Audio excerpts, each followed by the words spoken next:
Close your eyes and imagine the reflection that stares back at you each morning. We all trust it to mimic our movements, to be a faithful copy of our actions. But what if one day, that reflection decided to show you who you really are? That's what happened to Marcus Thompson, the most feared name in Riverside High. For years, he'd perfected the art of making others feel small.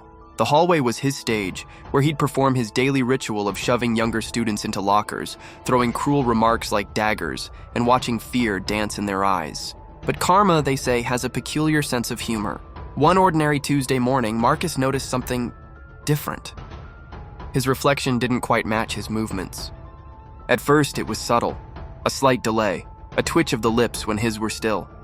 He blinked hard, convinced lack of sleep was playing tricks on his mind. Then it spoke. "Remember Jimmy from math class?" The reflection whispered, wearing his own sneer. "The one you made cry last week? Let's see how you like feeling helpless." Marcus stumbled backward, but the reflection stepped forward, defying all laws of physics. Days passed and Marcus's world unraveled. His reflection followed him everywhere, in windows, puddles, phone screens. It would whisper the same threats he'd used on countless victims, each word a bitter taste of his own medicine. "Nobody will believe you," it would taunt, echoing his favorite phrase. Desperate, he sought help. The doctors nodded sympathetically, scribbling acute psychosis in their neat handwriting.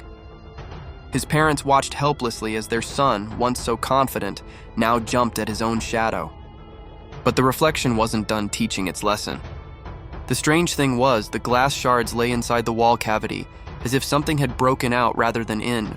And there, in the settling dust, a final message remained. "Now you know how it feels." They say that sometimes the universe finds unique ways to make us face our actions. For Marcus, it chose his own reflection to show him the monster he'd become. So next time you look in the mirror, ask yourself, what would your reflection say if it could speak its truth? Story 2. The Revenge of the Forgotten Victim.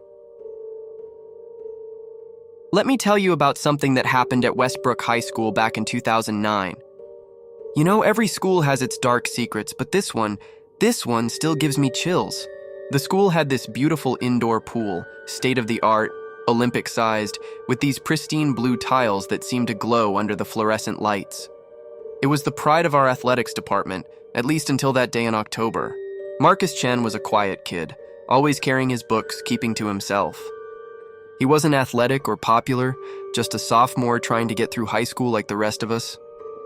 But somehow, he caught the attention of the wrong crowd. It was supposed to be a prank, they said later. Just some roughhousing in the pool after swim practice. They'd done it before, holding kids underwater for a few seconds, letting them up sputtering and scared. But this time was different. Maybe they held him down too long. Maybe they didn't notice his struggles becoming weaker. They drained the pool the very next day, planning to reopen it after a respectful period. But that's when the strange things started happening. Wet handprints on the empty pool's tiles, always dragging toward the deep end. They'd clean them up, but they'd reappear the next morning, as if someone had been desperately clawing their way across the pool floor. The 4 boys responsible for Marcus's death started acting strange. They'd wake up gasping in the middle of the night, claiming they could taste chlorine. 3 of them transferred to different schools within weeks, their parents muttering about fresh starts and mental health breaks. But Jake Miller, the ringleader, he stayed. Maybe it was guilt, maybe it was pride, or maybe he just didn't believe in ghosts. That is, until they found him in his bathtub one morning, face down, his lungs mysteriously filled with chlorinated water, the same kind they used in the school pool. They say the handprints still appear sometimes, especially on rainy October nights. And if you listen carefully near the deep end, you might hear something that sounds like bubbles rising to the surface, or perhaps a final breath being taken. The pool's been filled in now, converted into a memorial garden. But ask anyone who was there that year, they'll tell you it wasn't justice that closed that pool. It was revenge served cold and wet from 6 feet under. Some say Marcus finally found his peace after Jake, but others aren't so sure.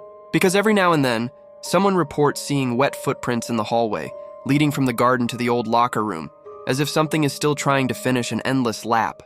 Story 3. The Locker That Whispers Back. Picture this.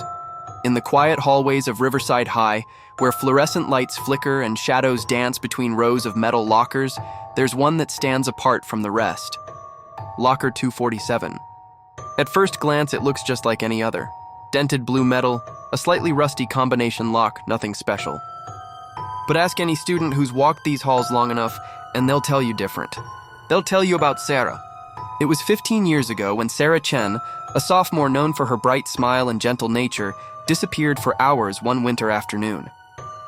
The bullies, 3 seniors whose names have long since been forgotten, thought it would be funny to stuff her into her locker and leave her there until the janitor's evening rounds. Hours passed, the halls emptied.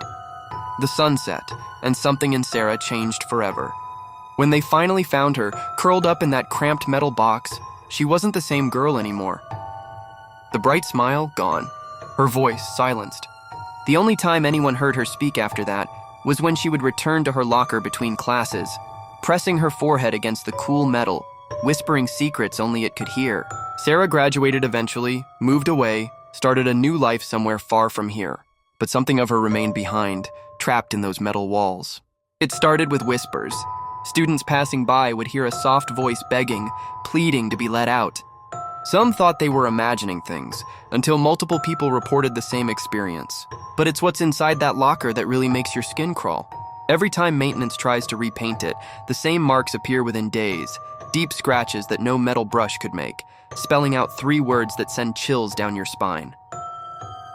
I'm still here. The school board has replaced that locker 3 times now. 3 times they've installed a brand new one, and 3 times those words have returned, carved from the inside out, as if by fingernails desperately trying to escape. They say if you press your ear against locker 247 late in the afternoon, when the halls are empty and quiet, you can hear her. Sometimes crying, sometimes whispering, sometimes scratching, always waiting. Because maybe, just maybe, a part of Sarah never left that locker at all. And maybe she's still trying to find her way out.